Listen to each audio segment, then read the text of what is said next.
En sociedades destrozadas por la guerra, frecuentemente son las mujeres las que mantienen la sociedad en marcha, son las principales defensoras de la paz. Kofi Annan. Acompáñanos en la aventura de los errores pasados para descubrir que la humanidad es historia. Esperemos se encuentren bien, donde hablaremos sobre algunas mujeres en la Segunda Guerra Mundial. Yo soy Israel Olvera. Y yo, Itzel Olvera. Recuerden que nos pueden seguir ahí en nuestras redes sociales como epocas.epicas.podcast, tanto en Instagram, Facebook y hasta en TikTok, ahí a veces subimos también. No seguido. Y ahora sí, de las que vamos a hablar sobre todo son mujeres de la URSS, porque, pues, ¿por qué no? Queríamos hablar ahí de esa parte del mundo y pues, en este caso de la época más moderna. Y las primeras de las que vamos a hablar son de las llamadas brujas nocturnas. Sí, porque es octubre, pero no son brujas de verdad. Los nazis las llamaban las brujas de la noche, los franceses les pusieron el nombre de hechiceras de la noche y sus compatriotas las llamaron hermanitas más bien. Integrado únicamente por mujeres, el Escuadrón 588 impuso terror entre los alemanes, tanto así que llegaron a pensar que tomaban algún medicamento que les hacía tener una visión nocturna perfecta, lo cual es estúpido, pero supongo que era superstición.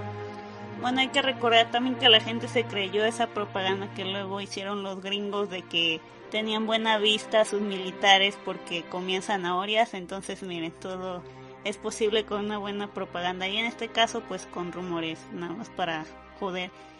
O en este caso justificar sus habilidades, ¿no? Porque ya saben, mujeres no podían tener tanta habilidad. Y bueno, fueron conocidas en su país. Vamos a hablar ahorita en este momento de Marina Raskova, que fue conocida por ser la primera mujer en recorrer la distancia entre Moscú y el lejano oriente sin ninguna escala. Abordó el avión ANT-37 Rodina y así es que se convirtió en una heroína de su país. Asimismo, también tuvo amistad con Stalin, así como lo hayan. Se codeaba con la gente de arriba. Y fue ella quien le dio la idea de un regimiento especial de aviación que estuviera compuesto solo por mujeres. El Stalin escuchó a Marina y tanto él como su estado mayor le prometieron pues considerar la idea, ¿no? Y darle respuesta, pero ya saben, con estos círculos militares básicamente solo con señores hombres, pues dijeron que no, ¿cómo, verdad? Bueno, es que lo que pasa, ¿cuál es la forma de decirlo? Vamos a considerar tu idea significa no vamos a hacer nada. Vamos a fingir que te estamos tomando en cuenta nada más para que ella nos esté diciendo. Y bueno, es como las solicitudes para alistarse a este regimiento empezaron a llegar a pesar de que aún no habían dicho que sí el Estado. Entonces, pues miren, había personas voluntarias, siempre había, ¿no? En junio de 1941, los alemanes sorprendieron a los rusos al lanzar la Operación Barbarroja, que fue la operación para invadir Rusia. La situación era desesperada y ante la abrumadora superioridad de los alemanes por tierra y aire, el 8 de octubre del 41, Stalin decretó una orden para que las mujeres se incorporaran a la guerra. Miren qué curioso, este capítulo va a salir unos días después de cuando está del 8 de octubre, así que miren, hasta cerca de la fecha. Porque Stalin dijo, no ocupamos soldados, no me importa, pero ocupamos más gente en las trincheras. Así que más de 1 millón de mujeres respondieron a la llamada y se listaron como francotiradoras, zapadoras y conductoras de tanques. No solo enfermeras, porque ya sabes, pensaban que solo podían ser enfermeras. Es que yo creo que en ese entonces Stalin dijo, chale, nos estamos quedando sin soldado allí y las mujeres, ya mándenlas pues. Es que para empezar, imagínate, todo, ¿cómo se puede decir? Tenían muchos menos activos de esta forma, ¿no? O sea, tienes que valorar tu juventud, porque así sean hombres y como decimos, son más prescindibles. Bueno, no lo estoy diciendo realmente, pero solo véanlo así. Imagínense si te deshaces de todos tus hombres, te puede pasar algo tipo como la guerra de la que hablamos de la Triple Alianza.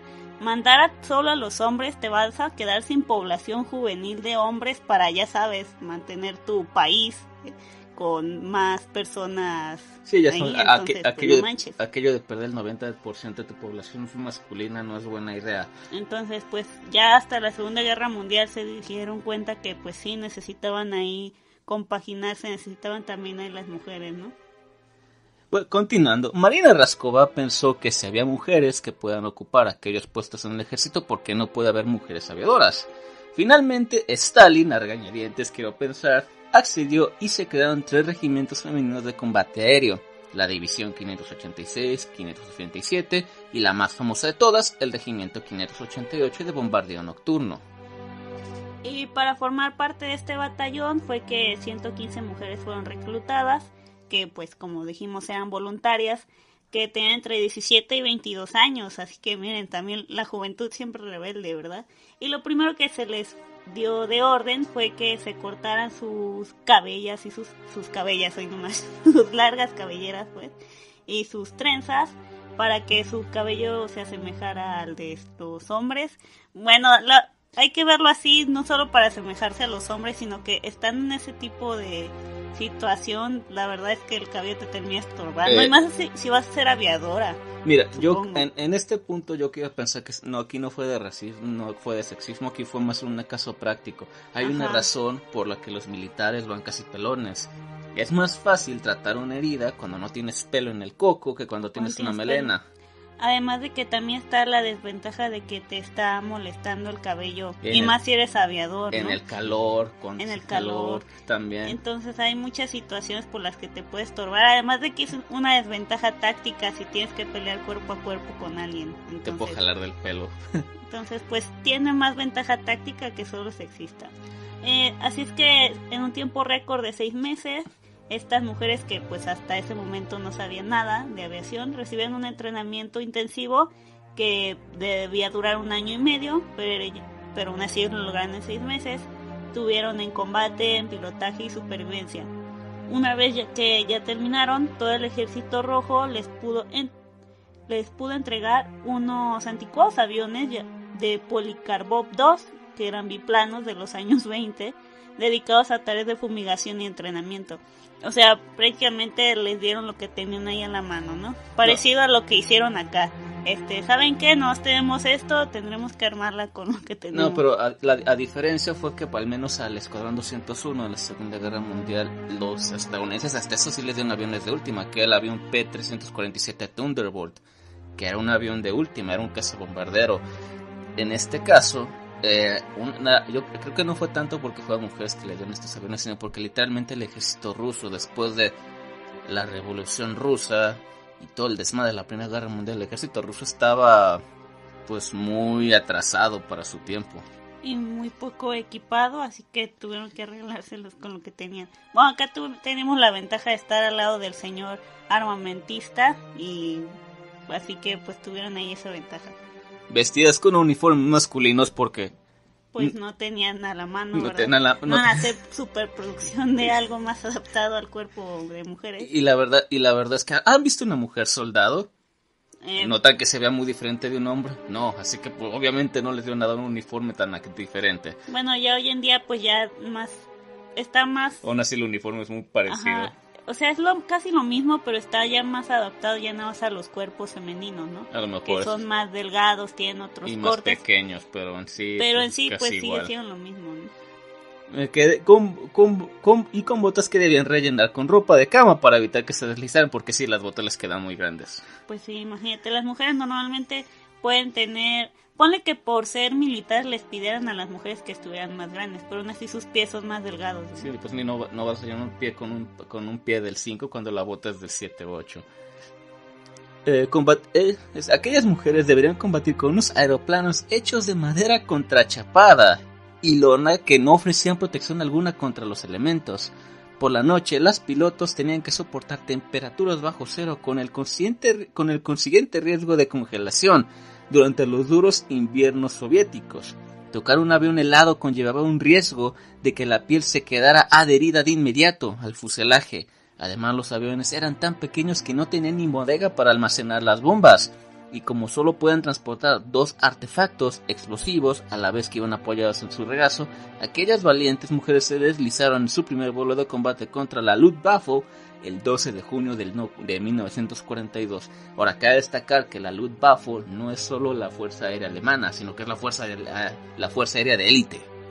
Así que imagínense unas jovencitas que apenas tenían unos meses de entrenamiento, con desventajas de todo. Vean todas estas desventajas. Aparte de que tenían mayor riesgo de congelación, porque recuerden, tampoco es que se hubiera desarrollado aún del todo, ¿cómo se puede decir? Todos estos trajes que ya llevan ahora, ¿no? Para que el piloto no se congele. Para que no se te suba la sangre O sea, a la cabeza, ellas iban con este tipo de avión que estaba abierto. No tenían ni siquiera donde poner las armas, las tenían que poner ahí en sus piernas. Y por ejemplo, en muchos casos, por ejemplo, en ese tipo de casas biplano de la época, literalmente tenías que apagar el motor para poder disparar, porque si no ibas a disparar a las hélices del avión.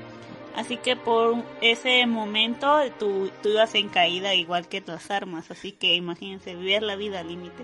Por si no fuera suficientemente riesgoso ser un soldado, ser un voluntario o soldado en una guerra, aparte tenías mayor riesgo de morir si eras aviador. Eran apodados como Kukuruznik, que significa mazorca de maíz. Mazorca de maíz. A los biplanos así es como le llamaban. Eran de marcha lenta y llevaban la cabina abierta, como dijimos, y contaban con una protección de vidrio que no protegía a su ocupante de las balas enemigas ni tampoco del viento. O sea, nada más estaba ahí de adorno prácticamente. Era nada más para que la nieve no se te pegara en los ojos. Ajá, tampoco tenían mapas porque, como dijimos, era un biplano muy antiguo y obviamente tampoco tenían radios para variar, y por lo que pueden perderse con facilidad aparte. Una de estas aeronaves se cuenta que fue descubierta en Groenlandia ya al finalizar la guerra. Hubo que esperar a 1944 para que estos biplanos fueran equipados ya con ametralladoras. Volaban a una altura de 3.000 metros y a 120 kilómetros por hora. Estos aviones eran muy difíciles de detectar. Todas sus misiones las realizaban de noche, llegando a efectuar entre 10 y 15 salidas en un solo día. Siempre volaban en grupos de 3. 2 de los aviones actuaban como señuelos y el tercero, después de apagar el motor y planear más lentamente que un paracaidista, es que lanzaban las bombas sobre el objetivo. Y así hasta que las 3 aeronaves culminaban la misión. El ruido de las alas de los Polikarpov al rozar el aire era comparado por los alemanes con el de una escoba. Y de ahí el apodo que se ganaron por parte del enemigo, Nachtstern, supongo que se pronuncia. Nachtstern, vamos a fingir que sabemos alemán, y que en español son las brujas de la noche. Así que pues pasaron a la historia por el apodo que les dieron sus enemigos, ¿no? Como suele pasar más de alguna vez. Ahora, una de estas pilotos fue la llamada Amelia Earhart, que según el artículo donde sacamos esta información, fue una mujer que nació para volar.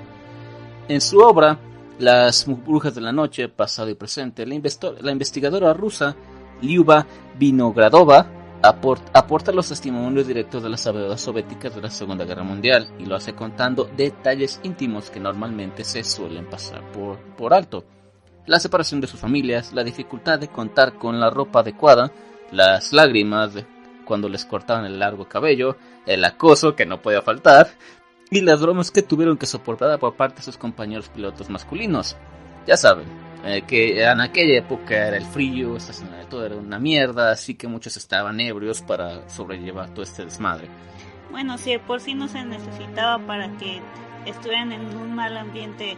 Estamos hablando de los militares en plena guerra, en una época donde pues ya sabemos que aún faltaba mucha igualdad. Y también hay que ver esto que culturalmente siempre, ahora sí que en la mayoría de las sociedades literalmente les inculcan a las mujeres que deben de sentirse mal incluso por el corte de cabello, pero creo que luego de pasar por acoso y las bromas y las burlas, ya el cabello pasaba a su segundo plano. Yo creo que está el tercero. Otro problema era los anticonceptivos, incluso la confección de lencería, porque ya saben, no había mucha... No había un sastre que estuviera haciendo ropa para estas mujeres. Pues imagínense qué incómodo, tuvieron que llevarse, yo creo que incluso su propia ropa interior, ¿no? Digo, solo tenían para hombres, así que imagínense, mayor incomodidad, ¿no? Cabe destacar que llegaban a hacer hasta la lencería con seda de los paracaídas de los aviadores alemanes derribados, o sea, literalmente están haciendo la ropa interior con partes de avión. Así que, bueno, aquí dicen que era una gran humillación para los pilotos de ya saben, de ese partido Voldemort de Vamos Alemania. a decir del Imperio, que es lo que significa Reich. Ajá. Pero en fin. Pero bueno, o sea, independientemente que fueran incluso mujeres las que lo usaban, creo que ya era humillante que él lo usara como ropa interior, ¿no? Así es que Hitler llegó a conceder una cruz de hierro, esta condecoración que era la más alta en su nación en ese entonces. Bueno, de hecho sigue siéndolo. Ese es otro dato. Mucha gente asume que la cruz de hierro es una insignia nazi, pero la cosa es que la cruz de hierro se lleva utilizando como un símbolo desde la época de Prusia, antes de que Alemania estuviera unificado como tal. Eso es lo que ha tenido esta connotación con el partido, por lo que pasó en la Segunda Guerra Mundial, pero la cruz de hierro es un símbolo que se lleva usando por siglos, desde antes de que Hitler siquiera existiera. Pues pasa lo mismo con y se sigue usando. Con la esvástica, ¿no? Ni siquiera habían los de los alemanes. Creo que habías leído que es budista, entonces pues sigue siendo símbolos, ¿no? Pero ya saben, eso de la guerra te hace internacional y más conocido, y bueno, en este caso por algo malo, ¿no? Y bueno, les daban esta condecoración por cada bruja abatida. Y también se creó un regimiento alemán de combate nocturno que se hacía especialmente para contrarrestar las ofensivas de esta división femenina. Los alemanes estaban tan asombrados de la considerable habilidad de ellas que, como dijimos, difundieron este rumor de que el gobierno soviético las mejoraba con alguna medicina experimental, drogas, ¿verdad? Porque decían que tenían alguna especie de visión nocturna felina. Los Polikarpov II, los estos biplanos de los años 20, fueron los aviones con las que empezaron sus misiones, como dijimos, iban a cuerpo descubierto. Así que pues tenían todas las desventajas con estos aviones, ¿no? Así que aún más les ardía a los enemigos saber que ellas con todas estas dificultades pues los estaban venciendo, ¿no? Ahora, comparadas con la mayoría de mujeres que se ven a las órdenes del ejército soviético y que constantemente sufren acoso y a veces incluso violencia sexual típico. Sí, o sea, ya está en la guerra y como dijimos, saca lo mejor y la peor de la humanidad, ¿verdad? Siempre iba a haber este tipo de situaciones perversas. Estas aviadoras eran un grupo privilegiado, a pesar de que había mucha discriminación. Los hombres acostumbraban a ningunear constantemente a las aviadoras llamándolas muñecas. Un ejemplo clásico son las exclamaciones de los pilotos. Los pilotos lanzaron al campo de batalla cerca de Stalingrado cuando se enteraron de que un regimiento de bombardeo femenino llegaba a su apoyo. A cubierto hay chicas tratando de aterrizar. Pues como siempre, ¿no? Bueno, o sea, una hora siguen con lo de manejar. Pero miren, con todo y que tuvieron que aprender todo más rápido, pues miren, yo creo que esa burla es la más leve que le pudieron haber hecho, sinceramente. Bueno, ahora sí hablando en concreto de alguien, la gran aviadora Raisa Belyaeva